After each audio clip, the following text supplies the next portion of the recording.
Hello Ben, welcome for this session of Voices of Ecosystem, where we talk with people from the scene, and we are knowing each other now also for a while from various events, and you're responsible, or you're in a responsible position for E.ON, in particular E.ON One, and maybe you can briefly introduce yourself, what you're doing at E.ON One, before we go deeper into the topics we are discussing today. Yes, happy to. Well, thanks for having me, first of all. Glad to dive deeper into the topic of ecosystems. I'm currently a senior portfolio manager at E.ON One, and we are building a digital ecosystem of several scale-ups, which we bought over some time, trying to generate value for our customers, but also for E.ON. And well, before that, I joined E.ON in 2019, spent some time in in-house consulting, and then joined E.ON One afterwards. And I really enjoy, shaping the ecosystem so far.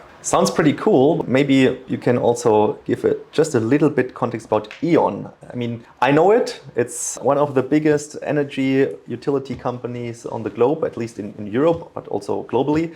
But what actually is E.ON doing? Yeah, fair enough. So E.ON is a utility company, first of all, and focuses on three segments. First segment is the grids. So gas and electricity grids, we operate them, we own them. The second one is the customer solutions business, so the retail business, electricity, gas contracts, but also solar e-mobility solutions. And then the third one is the energy infrastructure solutions, so huge B2B projects where we build and operate, let's say, gas or hydrogen power plants for customers. So these are the three pillars. And now you could ask, okay, how does E.ON One fit to it? Exactly. So what is behind E.ON One, and maybe also the name E.ON One? So how did you get that name created? So how did E.ON One come up?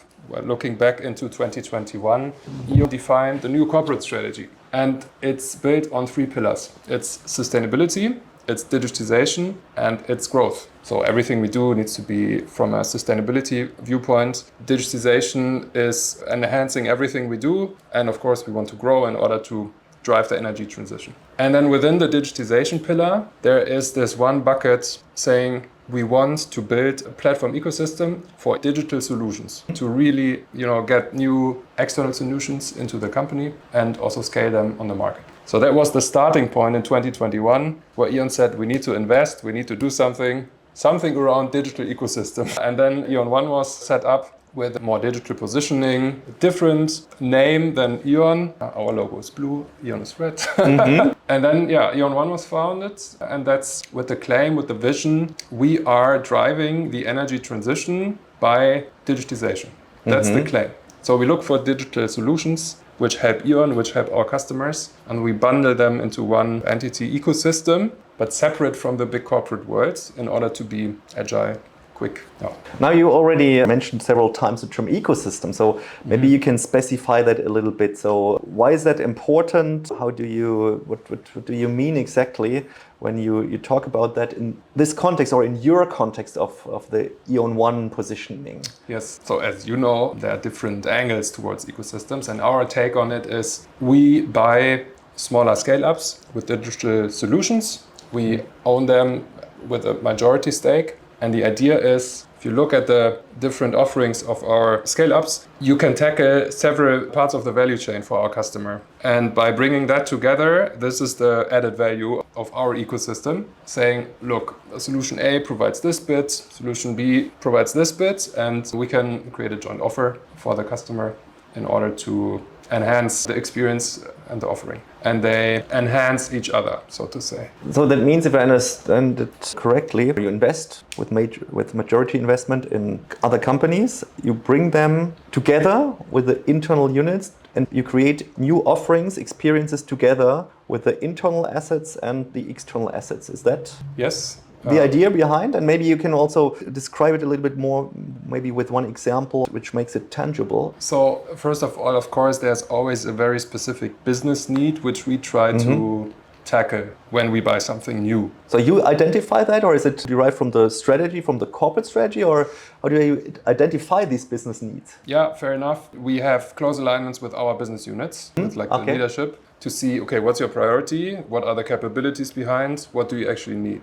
And how can we help then to get something new? Maybe what are technologies that you can build in-house, but you want to insource it? And then, we go check the market and try to integrate that and buy something. So that's the first step. And then once we found something, we bring together the scale-up that we bought and the business unit. And that helps the scale-up in the first place to accelerate because they have their first customer already at hand. And also they learn from each other because the business says, okay, look, we also need this functionality. Can you look into this? And then it develops and they jointly exchange knowledge and also bring in, of course, a huge network from the E.ON side to scale. And then making it explicit. So one of our successful big scale-ups is envelio. Envelio is creating a digital twin of the electricity grid in Germany. So they get all the data points, they create a digital twin of the grid, and then they can do calculations on what happens if I build a solar park there. So this is one solution. And then another solution is Lemonbeat, which builds in sensors in the grid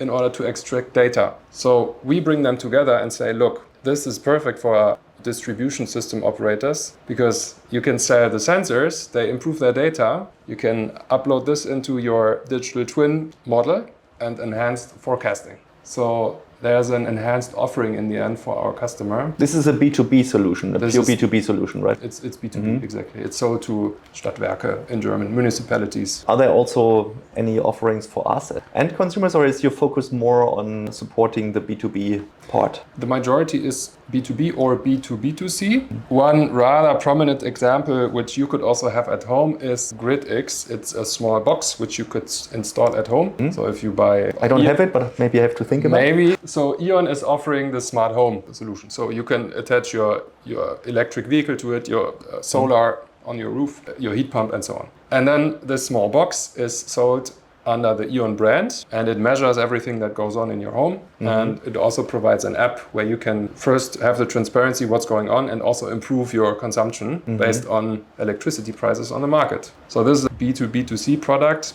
GridX, our scale-up, sells it to E.ON as a customer, and they brand it as E.ON, sell it to the end customer. And you have the distribution channel, you have the reach, you have the customers already. And so that is the idea, to enable the startup with the startup solution and to integrate it into your distribution network. Exactly. Yeah, that's a huge advantage for GridX. One other requirement from E.ON initially, or still is, we need to get more digital capabilities from the market. So that's what we do by buying new stuff, and also attract digital talent, because E.ON as a big corporate is sometimes not that attractive for our digital talent. These are also two tasks we have. But the digital talents, they are still working for the startups or the grown-ups, so you don't hire them, or you don't, you're not performing body leasing, so it's more that you benefit from their experiences, from their skills, from the conversations and interactions with, let's say, with a normal E.ON people, right? Yes, exactly. So they stay with the scale-ups, but in the end you get the value add which is provided to E.ON. Yeah, exactly. And coming back to portfolio management, so how do you identify, or how many of these scale-ups can you onboard, or can you buy, or where can you invest? Because of course there won't be infinite resources. So the question is, how do you do this prioritization? Is it just budget driven? Is it topic driven? What are your decision criteria, or your let's say your boundaries and requirements for this portfolio approach? Yes. So it's a bit of both. First of all, business need, as said, there needs to be a very clear need, and only then we go look for that. Second, then, of course, is always a business case decision. We need to see the value, and that needs to be in line with what we are able or want to pay for it. And there's no specific target how many scale-ups we want to have in the future. It's rather it needs to fit and make sense for us. We don't just buy stuff because of doing it. We only buy scale-ups which really bring value. And then there's the normal M&A due diligence process if we identified a target. And in the end, there's a final decision with the business unit, with us. This is the offer. Shall we go for it? So that means the limitations are also more your internal team. So how much can you identify, with how many business units can you actually have conversations and do this matchmaking process? And it's not that there's a set target, it's more flexible. Is it exactly correct? correct? It's very flexible, and we need to be flexible because also requirements change, and it's a continuous process. We have an own M&A team. They only do the interactions with the business units, and they do the scouting of the market continuously. And they have a pipeline of, let's say, a couple of hundred leads. They constantly look at the market. Of course, it's very specific because it's energy related and digitization. So it's not like we find great promising scale-ups on every corner, right? So you really need to dig deep. But that's interesting. That was also my question I had in mind. How is actually the relationship and the interaction to the M&A team? Are they kind of, you mentioned that, kind of a supplier of potential targets, or is it also that you're really defining with them the scope? Or is it a mixture? Do they also do their M&A activities for the business units or for the board in terms of, hey, let's invest into totally new topics? Because M&A can be managed very differently. So two questions once again.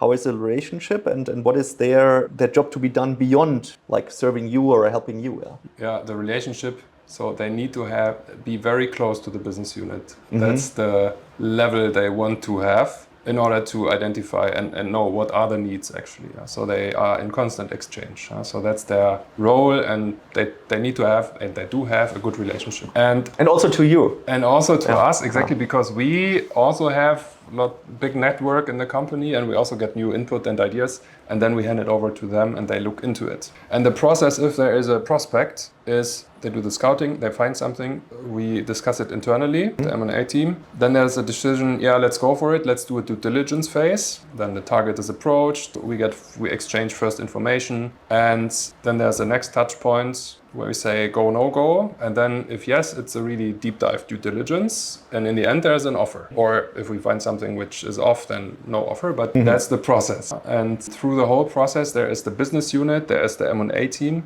and there's also us as portfolio management looking into the targets. And once the deal is signed, we step in as portfolio management and do the first 100-day implementation with them jointly. It's a big corporate world, there are rules. We need to attach them to our processes, our systems, and so on, but also keep them separated enough in order to strive.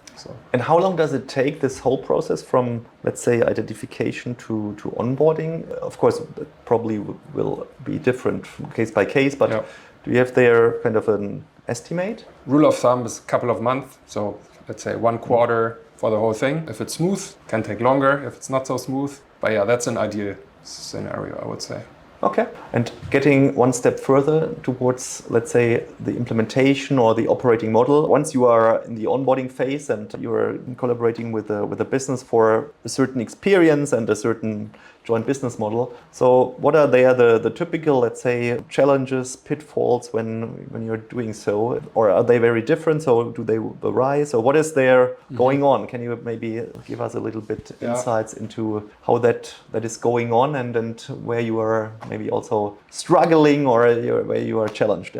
Yeah, so as you can imagine, there's these two forces. Once we signed the deal and E.ON knows there's something new, super cool, this new kid on the block. Yeah. We want to collaborate with them and we have 100 ideas how to do it. So we get approached, and sometimes even a scale up, from so many angles that we need to step in and say, whoa, relax. We got these 10 priorities now. So you're like the traffic police. We are like exactly like the gatekeeper, protecting the scale-ups, not to be overrun by requests. So that's from a business side of view, but also there are many requests from like, we need to standardize certain things, we need to implement systems, you need to do that reporting, all these kind of things. We also try to limit it to a minimum in order to keep them flexible. On the other side, on the scale-up side, of course, there's a very unique young culture, which they also need to learn that there's a corporate now on the other side, which has some requirements, of course. We try to keep them independent, and we do, but still there's certain things they have to do. And that's sometimes a bit of a dance in the beginning. Are they still motivated if you have the majority? Or what do you do with the founders there? Is it kind of that which we know from other players, that they have to still remain within the company for a certain period? Or is it an issue in general? Or how do you get exactly this challenge mitigated, that people want to be independent because that's why they founded a startup? Of course, they also want to scale. That's why they are collaborating collaborating, or they actually also sell partly their shares to a corporate to get this access. So what is there your experience? It's a case-by-case decision, I would say. There's no clear this or that. We had the experience that the founders saw us as strategic partner. They saw, of course, the funding, the big corporates, which has also influence and politics, has a huge network. And there the relationship really worked and the founders stayed on board and it worked well. In other cases, it didn't work and we had to step in and replace the management. It was a phase out and it was a joint process, of course, but it was a joint decision and they were like, yeah, it's fine for us. We step back. They take their share and all good. But then we can choose our own candidates. So that's also an option. I think in most of our cases, or the scale-ups in our portfolio, it's rather most of the founders are still on board. Okay. Which is a good thing because we want to keep the unique culture, right? Obviously, that's the perfect case if you can perform it like this. Yeah. Getting back to your responsibilities, or actually also your skills within that process. That means not your personal ones exclusive, but more from the E.ON One unit. Within this process of, let's say, bringing these sites together. So how do you do so, and what do you need to bring to the table? Is it more like communication and, let's say, networking and social skills? Is it more that you work with processes, frameworks, tools? Is it a combination? Can you maybe tell a little bit more how you solve that challenge, which obviously is one, as you have described it? Yeah, for sure. So first of all, when being asked, okay, what's portfolio management actually doing? It's always a bit of a tricky question because we're doing so many things. So it starts with tracking and steering our scale-ups. So there's the quantitative part. We have financial reportings with them. We are responsible to implement the process and so on, jointly with finance. There's qualitative exchanges and where we define strategic goals, roadmap and so on. That's another part. So this is a bit of project management, financial skills on the side, interaction with the scale-ups, I would say. But also you need to have a good personal relationship, otherwise it doesn't work, right? So it's really a multifaceted, skill set you need to bring. And at the same time, you need to be quite good at managing the internal politics and stakeholders from E.ON, especially when you say we can't collaborate with you right now because we have other priorities. You can imagine there's sometimes frustration and you need to manage that as well. Yeah, so that's the very broad spectrum of skills, I would say. I would summarize it as project management. And if you look at a typical job, probably there's no typical day in a job. Probably there is no typical day, but is it more that you are in meetings, in conversations? Is it more that you do analytical work? Is it more that you do firefighting and preparing in order to get problems solved? Or how can I imagine your daily activity? So what's going on there? Yeah. So we don't interfere with the operational stuff that's happening on a daily basis in the scale-ups. We are rather the interface between corporate world, scale-up world, and we focus on, let's say, all the strategic things and top priority topics that come up. If it's about there's an obstacle with a certain stakeholder that they need to sign a contract with, it's about defining the priorities for the next year. We also step in and manage these. It could be something like financial planning for the next year. We need to interact.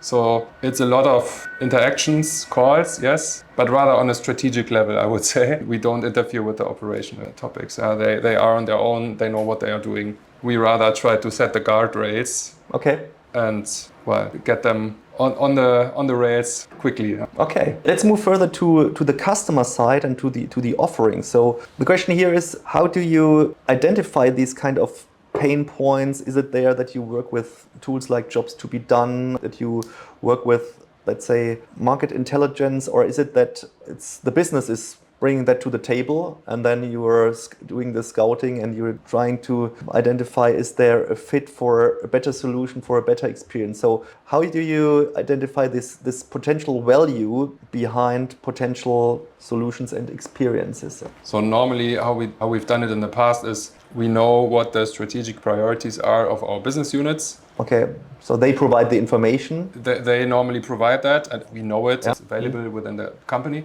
And we map certain capabilities where we think these are the capabilities that you need in order to fill these priorities. And then we discuss it with the business unit and they need to input that. And then we try to narrow it down, okay, where are the white spots in these capabilities? What can you already do today? Where will you be next year? What can you develop on your own? And where do you need us, external capabilities from the market? And that's how we identify the white spots. And then the real value only comes to light in the due diligence phase when you really look with the technical teams, under the hood and check what's really going on. And then it's a joint business, tech and financial decision in the end, if we see value or not. But back to really the customer, is that information, so this which you call, let's say, strategic priorities, is that driven by the market intelligence and consumer research and so on and so forth from business, where they see, hey, here, for these kind of problems, we can improve, we should improve. If there is a third party who could help us, then please bring it in, and please, dear E.ON One, if you have somebody, please bring it. Or how does it work? Or is it also, are you also involved in this kind of early identification of potential white spots from your customer or customer of the customer's perspective? If you are in a B2B, B2C setting, I would say B2B2C setting, B2B2C, exactly. I would say the customer view is implicitly integrated in the strategic priorities of our business units, because they think about where do we want to be in 3 years? How do we get there? These are the priorities, because our customers want flexibility in an electricity space. And then they think about, okay, how can we offer that? We already have these skills and we are missing these 3. And that's how the customer view, I think, is reflected in there. And then it's always... Is it enough, or do you think there should be integrated more? Well, since we don't offer B2C directly, I think we need B2B to do are it also way. customers. We are also customers, exactly. Yeah. But this is a clear business unit requirement. They need to know their customers, and we don't intervene and do their job. It's their home turf. Yeah. Okay, no, got it. It's also fair. And how is this approach accepted within E.ON to think about beyond company borders? Is it something where the business units are waiting for suggestions, or is it more that they say, I'm still skeptical, or is it really also case by case? Is it a top priority? So how would you comment on that? Yeah, very interesting, because if you're in a highly regulated market like the energy market, you can imagine, especially in the grid space, the E.ON group is used to, we invest X and we get this much of return over the next 10 years. And they know this for sure. Now, if we look at digital business models, it's very different, right? You invest a certain amount and you could fail the next year, or you triple in value 2 years later. You don't really know. So there is a certain cultural shift in looking at these things. So this was definitely an initial challenge to get our internal stakeholders to accept that there's a certain uncertainty to what we do. And that's the one part, the initial part, especially when we look at financials. The other part is when we talk to the business unit and we say, we have this target, it could fit great to your value proposition. They have the urge to say, yeah, but why not integrate it into our business unit? Why should you own it? Why it needs to be their intermediate party? And what do you answer then? Then we pull the ecosystem card and say, look, our mission is to create this digital ecosystem. We have the skills, we have the knowledge, we have the network in order to make them grow and create the best value for you. If you buy them and integrate them in your business unit, you kill the culture, you kill the processes, it doesn't help. So what is the answer then? It's a bit of a dance then, of course. They won't say, yes, I agree. Is it more kind of still continuous, let's say, proofs that this is the better way of doing it, or how do you manage that? We need to do some convincing initially, saying, look, we've done great investing in this company. They have developed over the years, tripled in revenue, these kind of things. We need to make it really explicit what we have done in the past to convince them. And then there needs to be, so normally it doesn't escalate. It's fine after a bit of back and forth. And then I say, okay. And if it does, it's rather a top-to-top discussion between our senior management and theirs. And then normally it's clarified. But normally it doesn't happen. We can solve it. Okay. And now that's part of the cultural shift, cultural transformation issue. Is it also a role from your perspective to drive this change with that what you are doing? And maybe before we go to that, how far are you on that? I mean, there's no end of transformation probably, but how far are you at that, let's say, way on getting more digital, getting more innovative, getting more flexible, which is partly that what you are doing at E.ON in general. So how would you see that? So getting more digital on this part, I think there E.ON really made a big step forward since 2021. New digital board member was announced. Digitization is part of our strategy, one of the key pillars. So it's really pushed everywhere. And every use case and product we offer, it's always connected to a digital solution in the background. So I think there we're doing quite well. But when it comes to speed, agility, developing these new digital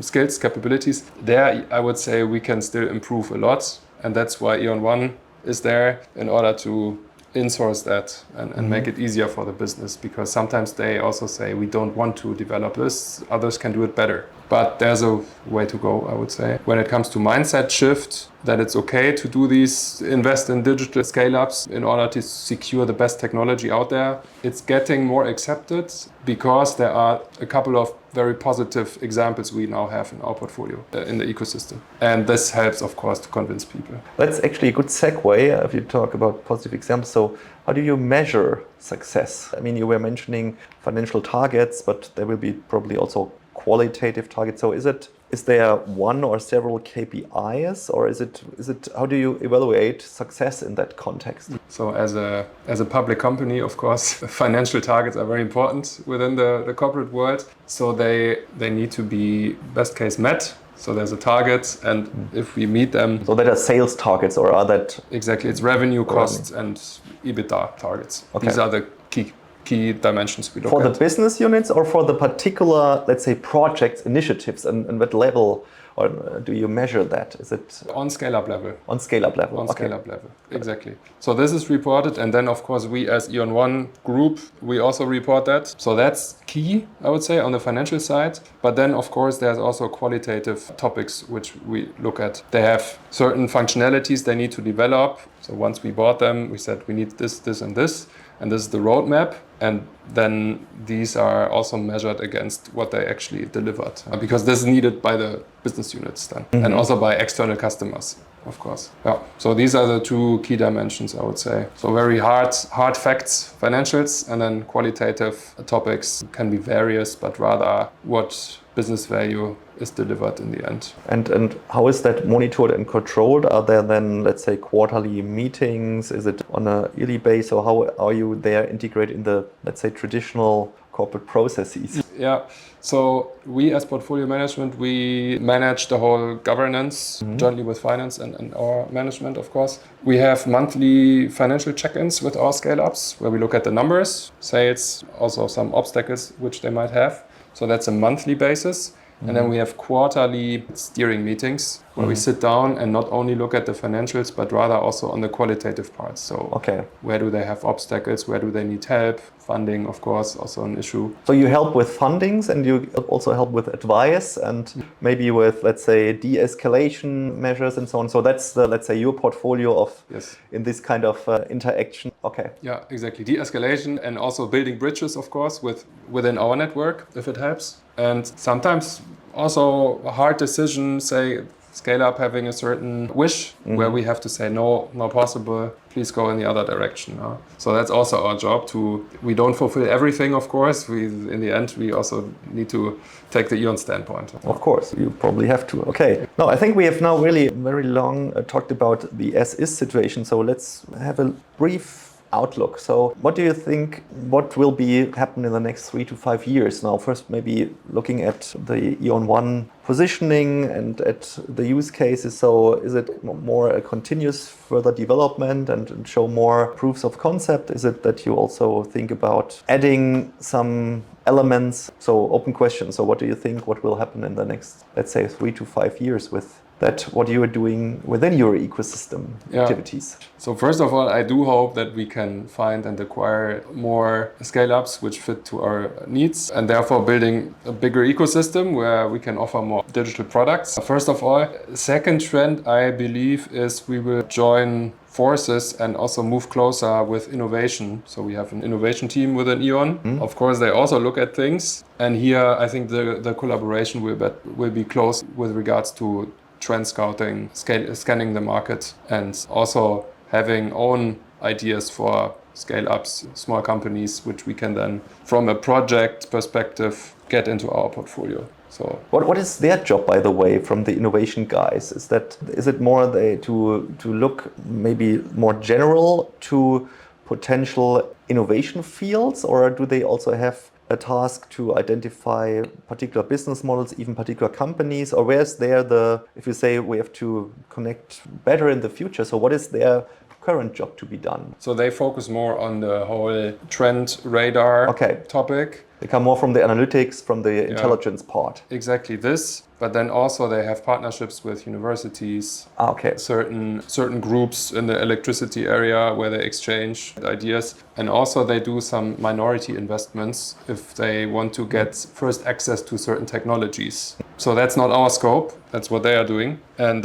I still believe there's room for further collaboration. We are currently looking into this, and I think this will come. Yeah. And are there also other units where you think you will connect even more closely in the future? For instance, strategy, is that functional? Is it because we see that in our projects that often it's these, let's say, business model driver units like yours. I just call it now. We have the innovation people and we have strategy, and sometimes we even have product management if it's strategic, and these are, which is in your case probably the business or the business units, and they all collaborate together, but it can be even more improved. It has to be improved. So maybe question here, strategy, is that, or the strategy department, how is there the relationship? How is your perspective there for the future? So our current relationship is quite good. We interact on a monthly basis. They share their updates from the group point of view, what's happening, what are the trends, what are the big projects going on, and therefore we are already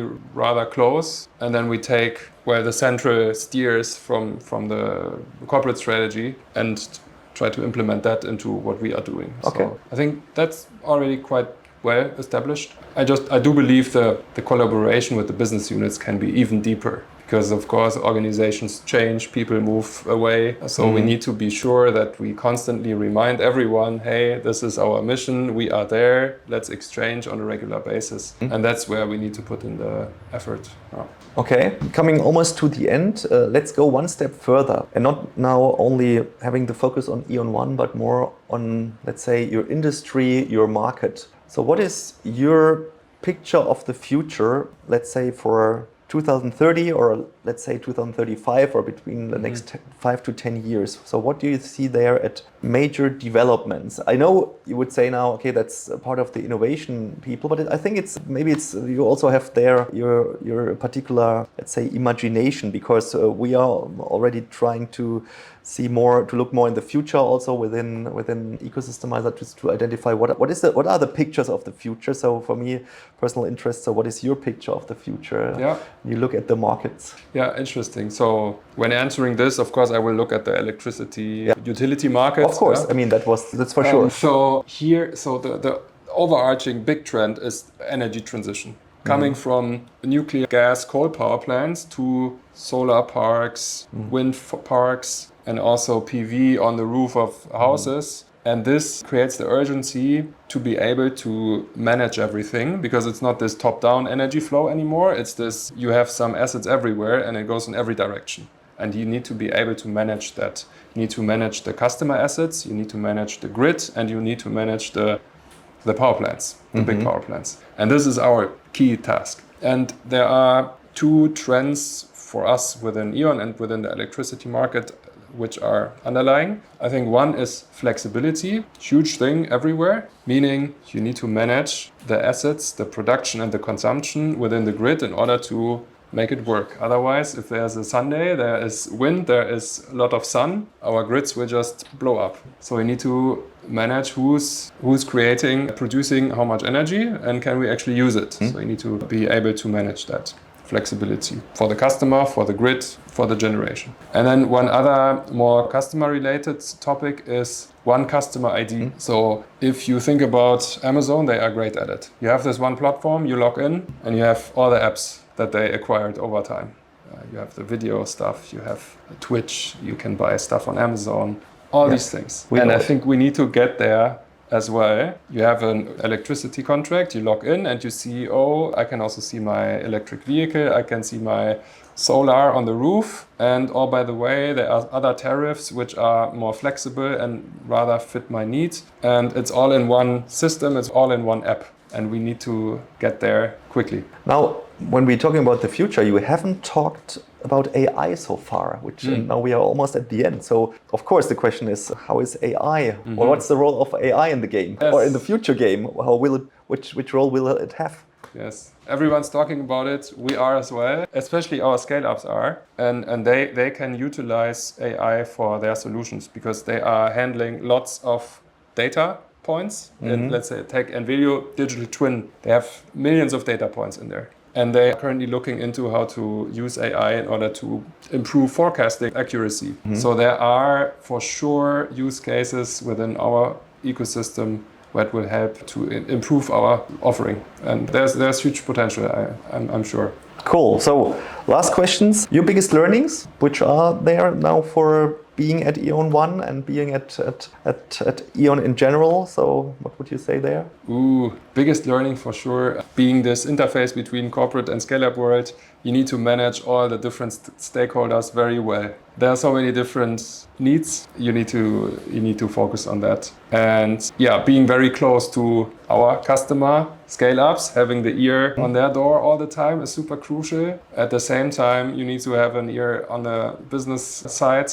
What do they actually need? So kind of being this facilitator in between. That's my biggest learning, I think. Plus, it's not, so when there's a business case, all these operational things that you get in touch with, like policies, tax stuff when entering a new market. This is really a cool learning for me as well because it's very tangible, very hands-on. At the same time, you think about strategic positioning. So there's a cool mix of strategic topics, but also very operational stuff, which really help our scale-ups. Maybe ultimately, you have any personal advice for maybe other people? What is needed, what is required when you look back in terms of your personal development and your personal skill set? So what what kind of advice would you give others when they are interested in building ecosystems or working in functions who enable this kind of creation of ecosystems? Is there any tip, any advice you would give others, which is important to survive or in that job, or even to do it very well as you do? Oh, great question. I think looking at my personal journey, so I spent 5.5 years in consulting. And this really helped me to learn the essential skills of project management, communication, problem solving. This is really helping me now a lot in order to be quick on points in what I need to do because there are so many things flying around. So I can just recommend joining a function like business development, strategy, consulting for the first part in order to learn some proper project management skills and then apply it in the next step. And this helps me for sure. What also helps is going out, talking to people a lot. You need to have a good network, otherwise it doesn't work. So yeah, just be brave and go out there. Pretty cool. So before we close, maybe to add on that, of course, to finish with AI. So which role does AI take for your job? And maybe a little bit provocative question, will AI replace your job in a certain way, in a certain time? Or do you think, no, this job, what I'm doing is not possible.